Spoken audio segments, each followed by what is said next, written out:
Hi everyone, I hope all are fine. Today we will discuss about lead code problems and we have also solved 17 problems of lead codes. So please check out the playlist. After that you can solve these problems so that you can understand each and every topics related to interview purpose because I covered topics related to arrays, a string and hash map. So you can easily solve the each and every problems very easy. Okay, so let's start today problems, how to solve it and what is the problems and how to approach it. Okay, so today problems name is summary ranges. Okay, so we are given a sorted unique integer array nums. आपको एक array nums दिया हुआ है जो कि sorted के form में दिया हुआ है. A range AB is the set of all integer from A to B inclusive. That means कि आपको जो range दिया होगा A to B वो consecutive process में दिया होगा. Return the smallest sorted list of range that cover all the numbers in the array exactly. That means कि आपको क्या करना है उस arrays के अंदर हमें स्मॉलेस्ट सॉर्टेड लिस्ट को कवर करनी जिसकी रेंज हमें मिल सके. स्मॉलेस्ट रेंज को कवर करनी है और उसी को हमें क्या करना है प्रिंट करना है. और ये तब तक करें जब तक हम पूरे एरे को कवर ना कर ले. That's great. हमारे पास कुछ कंडीशंस है एरे को प्रिंट करवाने के लिए. वो देखते हैं क्या फॉर्मेट है. अगर बोल रहा है ए और बी का वैल्यूज अगर इक्वल नहीं है तो हमें ए और बी की फॉर्मेट में डेटा कुछ ए और बी का फॉर्मेट कुछ ऐसा होना चाहिए. अगर ए और बी की वैल्यूज अगर इक्वल है तो उसकी फॉर्मेट कुछ ऐसा होना चाहिए. केवल ए की वैल्यूज को प्रिंट करवाना है. That's great. अब आते हैं लॉजिक. इस पे हम लगाते हैं कि एक्चुअल में हमें क्वेश्चंस में करना क्या है.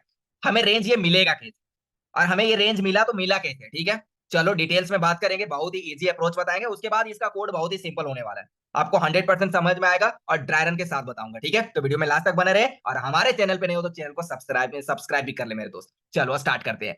सबसे पहले हमारे पास एक नम्स की वैल्यूज दिया हुआ है जिसका वैल्यूज दिया हुआ है नम्स के अंदर एरेज के अंदर 0 1 2 4 5 एंड 7. और एरेज के अंदर पहले ही डिक्लेयर कर दिया था कि आपको सॉर्टेड फॉर्म में दिया होगा और यूनिक दिया होगा. प्रत्येक एलिमेंट इसमें यूनिक होगा. ग्रेट. और आउटपुट आपको किस फॉर्म में चाहिए, कुछ इस तरह के फॉर्म में स्ट्रिंग के फॉर्मेट में डेटा चाहिए आपको. ठीक है, ग्रेट. एक्सप्लेनेशन की बात करें तो 0 से 2 रेंज कैसे मिला, 4 से 5 कैसे मिला और 7 से 7 कैसे मिला, इस पे चर्चा कर लेते हैं थोड़ा सा. अगर मैं बोलूं कि 0 और 1 के बीच में डिस्टेंस क्या है. ठीक है, 0 और 1 के बीच में डिस्टेंस क्या है. तो अगर आप 1 माइनस 0 कर दो तो कितने की डिस्टेंस आती है. 1 माइनस 0 इक्वल टू 1 की डिस्टेंस आती है. अगर मैं 2 माइनस 1 कर दूं, मैं अपोजिट अपोजिट सब्ट्रैक्ट कर रहा हूं. ठीक है, 1 से 0 को मैंने सब्ट्रैक्ट किया, 1 की डिस्टेंस मिला. 2 से 1 को अगर सब्ट्रैक्ट कर दो तो हमें एक डिस्टेंस कितनी की मिलेगी, 1 की मिलेगी. लेकिन अगर 4 को 2 से अगर हमें सब्ट्रैक्ट करनी है तो हमें 2 की डिस्टेंस मिलती है. तो ये कंसेक्यूटिव नहीं है. कंसेक्यूटिव मींस कंटीन्यूअसली वो डेटा हमारा इंक्रीमेंट फॉर्म में होगा. मतलब अगर डिस्टेंस कितनी की होगी उसके बीच में, 1 की होगी और वो कंसेक्यूटिव प्रोसेस में होगा. दैट मींस लगातार प्रोसेस में होगा. कहने का मतलब ये है मेरे दोस्त कि अगर मैं 0 से 1 पे ट्रेवल्स किया तो वहां पे डिस्टेंस हमें 1 मिला. 1 से 2 पे अगर हमने ट्रेवल्स किया तो हमें डिस्टेंस 1 से 1 मिला. लेकिन जैसे ही 2 से 4 पे हमने ट्रेवल्स करना स्टार्ट किया तो हमें डिस्टेंस यहाँ पे 2 का मिला जो कि हमारे रेंज से बाहर है. ये कंसेक्यूटिव प्रोसेस नहीं है. तो जो हमारा जिसका डिस्टेंस हमें 1 मिला, हमें जिसका 0 से स्टार्ट किए थे और हम तब तक गए जब तक हमें डिस्टेंस 1 मिलते गया. जैसे हमें 1 मिलना बंद हो गया, डिस्टेंस हमारा 1 नहीं मिला, हम वहां से रुक गए, वहां पे रुके और इस डेटा को हमने क्या क्या अपने रेंज में लिख लिया. और रेंज में क्या लिखना है, जो स्टार्ट वैल्यूज है और जो इसकी रेंज का लास्ट वैल्यूज है. दैट मींस 0 और 2 बीच का एलिमेंट हमें कवर नहीं करनी है. ठीक है, तो यहाँ पे इसलिए इसने क्या कर दिया, इस केस में 0 और 2 को पास कर दिया कि नहीं हमारा जो है, हमारा जो रेंज में जो आ रहा है वो 0 से लेके 2 तक हमारा रेंज. ग्रेट. ठीक है, अब नेक्स्ट. अगर मैं जब हमारा स्टार्ट वैल्यूज 4 से मैंने स्टार्ट किया ट्रेवल्स करने के लिए, तो जब मैं 5 पे मूव करूंगा, 4 से अगर 5 में जाऊंगा तो कितनी की डिस्टेंस है, तो 5 माइनस 4 कर दो, 1 की डिस्टेंस है. तो अब हम मूव आगे कर सकते हैं. जैसे ही मैंने 7 पे पहुंचा तो यहाँ पे देखा 7 माइनस 5 कर दो तो 2 की डिस्टेंस आ गई. तो ये हमारे रेंज से बाहर है, ये कंसेक्यूटिव नहीं है. तो इसलिए हमारा 4 5 एक हमारा क्या बन गया, एक रेंज बन गया. ठीक है, अब ये एरो क्यों आ रहा है, यहाँ पे एरो का मतलब है ए की वैल्यू से 0 और बी की वैल्यू से 2. क्या ये नॉट इक्वल है, अगर नॉट इक्वल है तब हमें एरो देना है. ये जो एरो की सिंबल है तब हमें देना है. ठीक है, जो तीर का सिंबल इस तरह करके दिया हुआ है. ठीक है, अगर वो इक्वल है तो हमें इस एरो का जो सिंबल है तीर का है वो नहीं देना है. ग्रेट, चलो आगे मूव करते हैं. अब यहां से 5 का भी काम हो गया, 4 5 का भी रेंज मिल गया. अब जैसे ही मैंने 7 पे मूव किया तो 7 के बाद तो कोई एलिमेंट नहीं है, तो स्टार्ट वैल्यूज है. तो यही हमारा स्टार्ट वैल्यूज हो जाएगा, यही हमारा रेंज का एंड वैल्यूज हो जाएगा. दैट मींस ए और बी की वैल्यू सेम हो जाएगा. जब ए और बी का वैल्यू सेम होगा केवल हम ए की वैल्यूज को प्रिंट करवा देंगे. दैट मींस स्टार्ट की वैल्यूज को प्रिंट करवा देंगे. वहां पे एरो लगाने की, तीर बनाने की कोई कंडीशंस नहीं डालनी है. ठीक है, अगर जब वैल्यूज इक्वल है तो इसीलिए इसने क्या किया, कुछ इस तरह के फॉर्मेट में डेटा को प्रिंट करवाया. तो आई होप कि आपको ये पता चल गया कि हमें रेंज मिलने वाला कैसे. मैंने क्या किया, हम एक लूप चलाएंगे, लूप को हम 0 से स्टार्ट करेंगे और हम कहां तक जाएंगे, नम्स के लेंथ तक जाएंगे. मतलब जो भी एरे की लेंथ है तब तक वहां तक ट्रेवल्स करेंगे. एक स्टार्ट वैल्यूज बनाएंगे क्योंकि हमें स्टार्ट वैल्यूज और उसके आगे के एलिमेंट को कंपेयर करना है. कंपेयर करके स्टार्ट और उसकी रेंज तक की वैल्यूज को हमें क्या कर देना है, अपने एरे लिस्ट के अंदर ऐड कर देना। तो यहाँ पे हम एरे लिस्ट का इस्तेमाल करेंगे, क्योंकि यहाँ पे एरे लिस्ट का इसलिए इस्तेमाल करेंगे क्योंकि टाइप भी यहाँ क्या दिया हुआ है, एरे लिस्ट के फॉर्मेट में दिया हुआ है। तो हम क्या करेंगे, जैसे ही रेंज मिलेगा हम अपने एरे लिस्ट के अंदर उसे ऐड करके रख लेंगे। ठीक है, तो चलो स्टार्ट करते हैं क्या करने वाले। सबसे पहले लॉजिक मैंने क्या बोला कि आपको एरे लिस्ट, अब क्वेश्चंस आई होप आपको क्लियर हो गया होगा। तो देखो, अगर आप कोड खुद से लिखना चाहते हो तो मैं थोड़ा सा आपको लॉजिक का और हिंट दे देता हूं। सबसे पहले आप क्या करो, एक लूप चला लो। लूप चलाओ, जीरो से लेके नम्स के लेंथ तक जाओ। फर्स्ट काम हो गया, एक वेरिएबल्स क्रिएट करो स्टार्ट नाम का, और उसमें क्या करो, नम्स आई की वैल्यूज को डाल दो, क्योंकि हमें स्टार्ट की वैल्यूज और जब तक उसे रेंज मिल रहा है तब रेंज के एंड की वैल्यूज को हमें क्या करना है, अपने एरे लिस्ट में ऐड करना है, इसीलिए। उसके बाद क्या करो, कंडीशंस को चेक करो, व्हाइल का कंडीशंस लगा और वहां पे चेक करो क्या हमारा नम्स आई प्लस वन, क्योंकि हमें क्या करना है, पहले हमें सब्ट्रैक्ट करना है जीरो से नहीं, हमें ऐसा सब्ट्रैक्ट करना ताकि हमें पॉजिटिव वैल्यूज मिल सके। अगर मैं लिख दूं नम्स आई माइनस नम्स आई प्लस वन, तो हमें नेगेटिव वैल्यूज मिल जाएगा। हमें हमें हमें क्या चाहिए, पॉजिटिव वैल्यू, ताकि हम इक्वल टू वन की रेंज में आ सके। तो हम क्या करेंगे, वन माइनस जीरो करेंगे तो हमें वन की रेंज मिला, टू माइनस वन करेंगे वन की रेंज मिला, जैसे ही फोर माइनस टू करेंगे तो यहाँ टू की रेंज मिलेगा, तो यहाँ पे कंडीशन फॉल्स हो जाएगा। तो व्हाइल के अंदर यही चीज पास करेंगे कि अगर nums I plus one minus nums I equal equal to one है, तब तक हमारा क्या करेगा, आई उसके अंदर मूव करेगा। जैसे ही I equal equal nums I plus one minus nums I equal not equal to one होगा, उसके बाद हम वहां पे स्टॉप करेंगे और उस स्टार्ट और उस रेंज के एंड की वैल्यूज को अपने एरे लिस्ट के अंदर ऐड कर देंगे। और ओवरऑल ये काम होने के बाद हम अपने एरे लिस्ट को रिटर्न कर देंगे। ठीक है, तो चलो स्टार्ट करते हैं लॉजिक लिखना। क्या करना है, एरे लिस्ट मैंने एक बनाया, ठीक है, एरे लिस्ट, और कैसा डेटा टाइप्स हमें पास करना है, स्ट्रिंग टाइप का। तो यहाँ पे स्ट्रिंग पास करेंगे, STRING स्ट्रिंग, और इसका नाम रख देते हैं आउटपुट। हमारे आउटपुट के अंदर हमें डेटा स्टोर होगा, equal to new array list. ठीक है, कुछ इस तरह का सेंटेक्स होता है एरे लिस्ट का।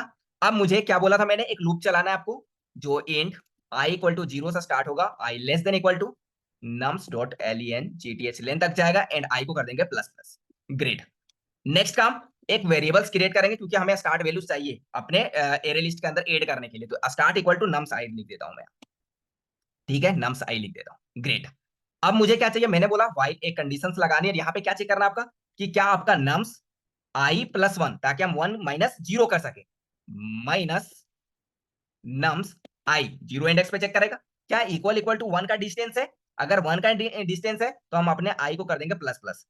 ठीक है, और इसकी रिक्वायरमेंट नहीं है, ठीक है, या फिर अभी डाल दो जब इसकी रिक्वायरमेंट। व्हाइल का मैंने कंडीशन लगाया और अपने आई को कर दिया प्लस प्लस। ठीक है, ये काम हो गया। अब क्या करते हैं, यहाँ पे हमारा जब ये ओवरऑल सारे कंडीशंस पास होते जाएंगे नम्स आई प्लस वन, अब मैं इसका ड्राई रन करता हूँ, उसके बाद लॉजिक बताता हूँ। ठीक है, अगर आई इक्वल टू जीरो पे है, ठीक है, तो जीरो पे, जीरो इंडेक्स पे कौन सा एलिमेंट है, तो जीरो इंडेक्स पे जीरो एलिमेंट है, जीरो है भाई। चलो आगे मूव करता हूं और यहां पे आता हूं। मैंने बोला आई इक्वल टू, यहाँ पे नम्स आई प्लस वन, मतलब जीरो प्लस वन, वन के इंडेक्स पे कौन सा एलिमेंट है, तो वन है, तो हमारा वन मिला। वन माइनस नम्स आई की वैल्यूज क्या, जीरो, और जीरो इंडेक्स पे क्या है, तो जीरो है। जीरो क्या इक्वल इक्वल टू वन है, हाँ, तो आई प्लस प्लस हो जाएगा। तो आई की वैल्यूज अब क्या हो गई, वन हो गई। वन के इंडेक्स पे कौन सा एलिमेंट है, तो जीरो वन के इंडेक्स पे वन है, तो मैं यहाँ पे वन पास कर दिया। फिर मैंने यहाँ क्या क्या, आई की values one, one plus one two, two के इंडेक्स पे कौन सा डेटा है, तो जीरो वन, टू के इंडेक्स पे टू है, तो मैंने यहाँ पे क्या पास कर दिया, टू पास कर दिया। Two minus i equal to one, one के इंडेक्स पे क्या है, तो वन है, तो टू माइनस वन करेंगे तो क्या मिलेगा, डिस्टेंस वन मिलेगा। तो अभी तक हमारे रेंज में आ रहा है, इक्वल टू वन आ रहा है, तो हम अपने आई को कर देंगे प्लस प्लस। अब आई जैसे ही हमारा टू इंडेक्स पे पहुंचा, तो जीरो वन, टू के इंडेक्स पे इसको क्या मिला, टू मिला। लो भाई टू पास कर दिया। नम्स आई प्लस वन, मतलब टू प्लस वन थ्री। ठीक है, अब थ्री के इंडेक्स पे कौन सा एलिमेंट है, तो zero one to and three के इंडेक्स पे इसे क्या मिला, फोर मिल गया। फोर माइनस आई की वैल्यूज क्या है, तो टू, टू के इंडेक्स पे टू है, तो फोर माइनस टू क्या equal equal to one, condition हो गया फोर्स। जैसे ही कंडीशन फोर्स होगा, अपने स्टार्ट और एंड की वैल्यूज को हम अपने एरे लिस्ट के अंदर ऐड कर देंगे। तो उस केस में यहाँ पे कंडीशंस को चेक करेंगे क्या, क्योंकि कंडीशंस इसलिए लगा रहे हैं क्योंकि हमें इस कंडीशंस को चेक करना है कि क्या इफ जो हमारी स्टार्ट की वैल्यूज है, STRT, स्टार्ट कहां से होगा, जीरो से स्टार्ट हो रहा है, क्या स्टार्ट जो हमारा है नॉट इक्वल टू नम्स आई, क्योंकि नम्स आई की वैल्यूज क्या है, नम्स आई की वैल्यूज टू है।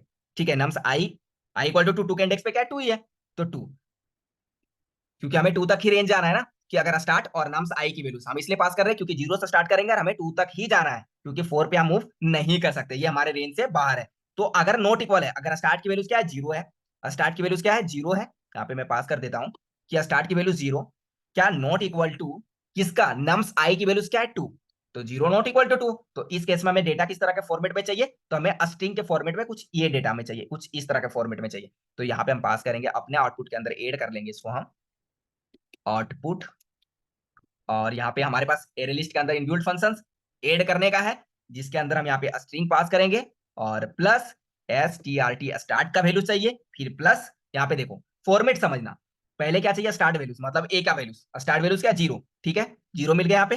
फिर हमें क्या 0 के बाद हमें एरो लगाना है, एरो लगा दिए, लगाने के बाद हमें प्लस देना है, और फिर क्या चाहिए नम्स आई की वैल्यू चाहिए, मतलब ये बी का वैल्यू चाहिए, तो नम्स आई पास कर देंगे।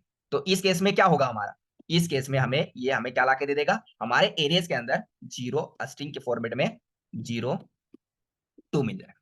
ग्रेट। अब नेक्स्ट, अगर ऐसा नहीं है, अगर इक्वल नहीं है, सॉरी, अब यहाँ पे क्या हुआ, अगर स्टार्ट नॉट इक्वल टू नाम सही था तो हमने कुछ इस तरह का फॉर्मेट बनाया, अगर मान लो ए और बी का वैल्यू इक्वल है, जैसे यहाँ पे 7 7 था इक्वल था, तो उस केस में केवल क्या चाहिए, हमें स्टार्ट की वैल्यू चाहिए, तो हम यहाँ पे इसी को कॉपी करते हैं, आई थिंक कॉपी का ऑप्शन नहीं देता होगा, तो हम यहाँ पे आउटपुट और एड कर लेते हैं, एड करने के बाद केवल स्ट्रिंग पास करेंगे, और प्लस क्या चाहिए, केवल स्टार्ट का value strt start, that means जो 0 इंडेक्स पे होगा वो हमें लाके दे देगा। ग्रेट। और ओवरऑल ये काम करने के बाद हम अपने लूप से बाहर निकलेंगे और अपने एरे लिस्ट के अंदर जो भी डेटा हमारा स्टोर हुआ होगा उसे हम रिटर्न कर देंगे।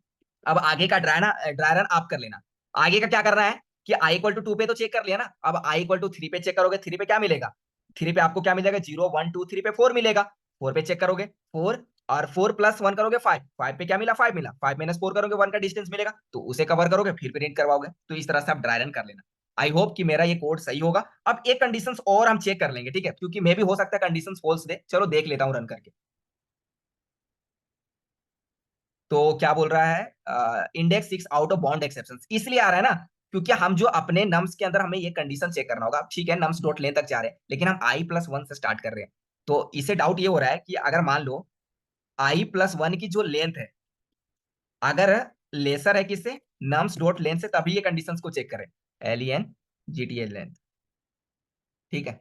इसीलिए आउट ऑफ बाउंड एक्सेप्शन आ रहा है कि अगर i प्लस वन, क्योंकि अगर i प्लस वन अगर हमारा स्मॉलर होगा नम्स डॉट लेंथ से, क्योंकि अगर लेंथ 6 है तो 6 ग्रेटर होना चाहिए i प्लस वन से। मान लो हमने 5 तक गया और 6 तक पहुंचा और यहाँ पे कंडीशन तो यहाँ पे मान लो 7 तक आ गए और इसकी जो लेंथ है 6 तक ही है, तो कंडीशन फॉल्स हो गया ना उस केस में। तो इस कंडीशन को देखते हुए हमें अपने रेंज को फाइंड आउट करना है, ठीक है। अब आई थिंक एरर नहीं आना चाहिए। तो देख सकते हो हमारे सारे टेस्ट केसेस क्या हो गए, पास हो गए। और आई होप कि आपको पूरा 100% कोड भी समझ में आ गया होगा कि कितना इजी वे में हमने कोड लिख भी लिया, आपको ड्राई रन भी करके दिया, दिखा दिया, ताकि आपको 100% क्लैरिटी मिल सके। तो आज के लिए इतना ही, फिर मिलते हैं नेक्स्ट वीडियो में इसी तरह से इजी कॉन्सेप्ट के साथ मेरे दोस्त। जय हिंद जय भारत।